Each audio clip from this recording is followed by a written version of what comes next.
السلام علیکم ورحمۃ اللہ وبرکاتہ۔ نحمدہ ونصلی علی رسولہ الکریم، اما بعد فاعوذ باللہ من الشیطان الرجیم، بسم اللہ الرحمن الرحیم۔ ربی اشرح لی صدری ویسر لی امری واحلل عقدۃ من لسانی لیفقہوا قولی۔ اللہ تعالیٰ فرماتے ہیں وَإِن، اور اگر کنتم تم ہو علی سفرٍ، سفر میں، ولم، اور نہ تاجدو تم پاؤ، کاتباً، لکھنے والا، فارحان، تو گروی رکھوا دو، مقبوضۃ، کوئی چیز۔ اس سے پہلے آیات میں اللہ تعالیٰ نے قرض لینے کے اصول بیان کیے ہیں، اب اس آیت میں بھی قرض لینے کا حکم ہے۔ اللہ تعالیٰ فرماتے ہیں کہ اگر تم سفر میں ہو، تمہیں قرض کی ضرورت پڑ جائے، لیکن تمہارے پاس کوئی لکھنے والا نہ ہو یا پھر کاغذ یا پینسل میسر نہ ہو، تو تم اپنی کوئی چیز گروی رکھوا کر قرض لے سکتے ہو۔ فَإِن، پس اگر آمینہ، اعتبار کرے، بعضکم، بعض تمہارا، بعض پر، فَلْيُؤَدِّ الَّذِي، پس چاہیے کہ ادا کر دے وہ شخص، اؤتُمِنَ، جس پر اعتبار کیا گیا، امانتہ، دوسرے کی امانت، وَلْيَتَّقِ اللَّهَ، چاہیے کہ وہ ڈرے اللہ سے، ربہ، جو اس کا رب ہے۔ اس میں اللہ تعالیٰ فرماتے ہیں کہ اگر ایک دوسرے پر اعتبار ہو تو بغیر چیز گروی رکھوائے بھی تم ادھار لے سکتے ہو۔ اور ساتھ ہی اللہ تعالیٰ نے فرما دیا کہ وہ شخص جس پر امانت ہے،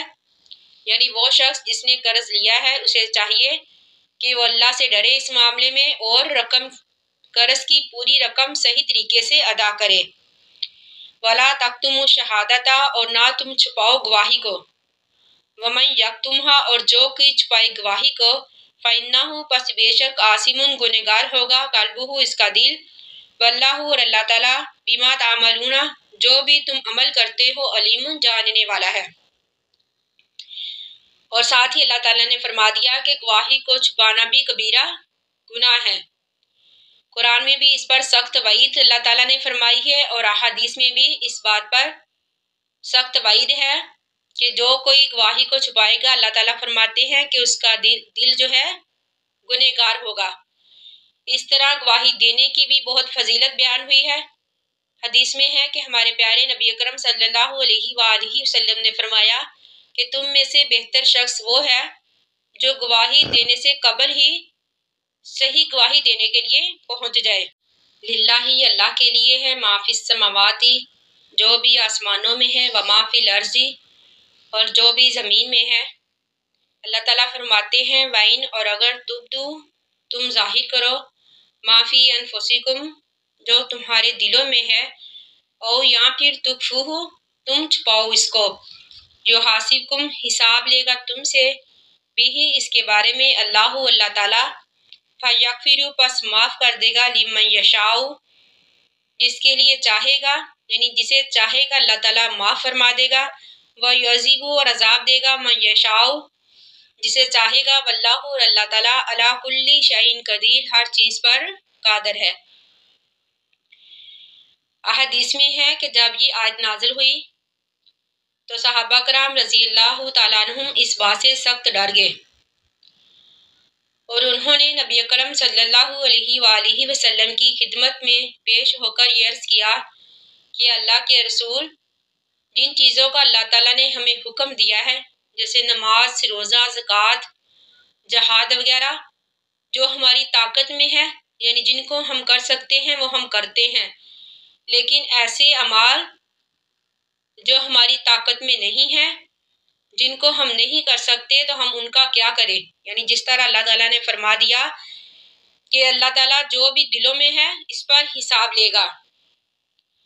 یعنی جو وسوسے انسان کے دل میں آتے ہیں وہ تو انسانی طاقت سے باہر ہیں، اس پر ہم کیا کریں؟ تو اللہ تعالیٰ نے صحابہ کرام کے اس جذبہ کو دیکھتے ہوئے بعد میں یہ آیت نازل فرمائی، لا یکلف اللہ نفسا الا وسعها، یعنی اس کے ساتھ اللہ تعالیٰ نے پہلی آیت کو منسوخ کر دیا، یعنی اللہ تعالیٰ کسی جان کو اس کی طاقت سے زیادہ تکلیف نہیں دیتا۔ حدیث میں ہے کہ نبی اکرم صلی اللہ علیہ وآلہ وسلم نے فرمایا ان اللہ تجاوز لی عن امتی ما وسوست به صدورها ما لم تعمل او تتکلم، یعنی اللہ تعالیٰ نے میری امت سے ایسے چیزوں کو معاف فرما دیا ہے جو ان کے دلوں میں آتی ہے، ہاں البتہ اللہ تعالیٰ تب اس پر پکڑ کریں گے جب وہ ان پر عمل کریں گے یا ان کے مطابق بات کریں گے۔ اور اللہ تعالیٰ فرماتے ہیں آمن الرسول، ایمان لائے رسول، آمنہ ایمان لایا، یعنی کہ رسول اکرم صلی اللہ علیہ وآلہ وسلم، بما ان چیزوں پر انزلہ جو نازل کی گئی علیہ اس کی طرف من ربہ اس کے رب کی طرف سے، والمؤمنون اور ایمان والے بھی، کل سب کے سب آمنہ ایمان لائے، باللہ اللہ پر، وملائکتہ اور اس کے فرشتوں پر، وکتبہ اور اس کی کتابوں پر، ورسولہ اور اس کے رسولوں پر۔ یعنی اس آیت میں ان چیزوں کا بیان ہے جس پر ہر اہل ایمان کو ایمان رکھنا چاہیے، یعنی اللہ تعالیٰ نے فرما دیا کہ ہر اہل ایمان کا ایمان اس طرح ہونا چاہیے،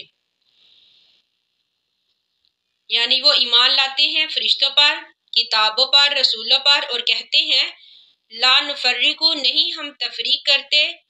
بین احدین کسی ایک کے درمیان من رسولہ رسولوں میں سے، یعنی ان کا یہ عقیدہ ہونا چاہیے کہ ہم رسولوں میں سے کسی ایک میں بھی فرق نہیں کرتے۔ قالو اور وہ کہتے ہیں سمینا سنا ہم نے، واتانا اور ہم نے اطاعت کی، غفرانہ کا ہم کو معاف کر دے، غفرانہ کا ہم کو معاف کر دے، ربنا اے رب ہمارے، وَإِلَيْكَ الْمَصِيرُ اور تیری طرف ہی لوٹ کر آنا ہے، لا یکلف اللہ نہیں تکلیف دیتا اللہ تعالیٰ، نفساً کسی نفس کو، الا مگر وسعہا اس کی طاقت کے مطابق،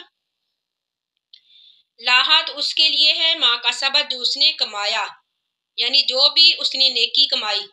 لاحا اس کے لیے ہے ما کسبت جو اس نے کمایا، وعلیہا اسی پر وبال ہے ما کسبت جو بھی اس نے کمایا،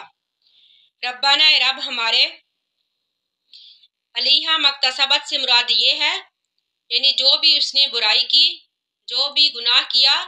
اس کا وبال اسی پر ہوگا، ربنا اے رب ہمارے، لا تواخذنا نہ تو مواخذہ کرنا ہم سے، یعنی نہ تو پکڑنا ہم کو، ان نسینا اگر ہم بھول جائیں، او اخطانا یا ہم سے غلطی ہو جائے، ربنا اے رب ہمارے، ولا تحمل نہ تو ڈالنا، علینا ہم پر، اسرن بوجھ،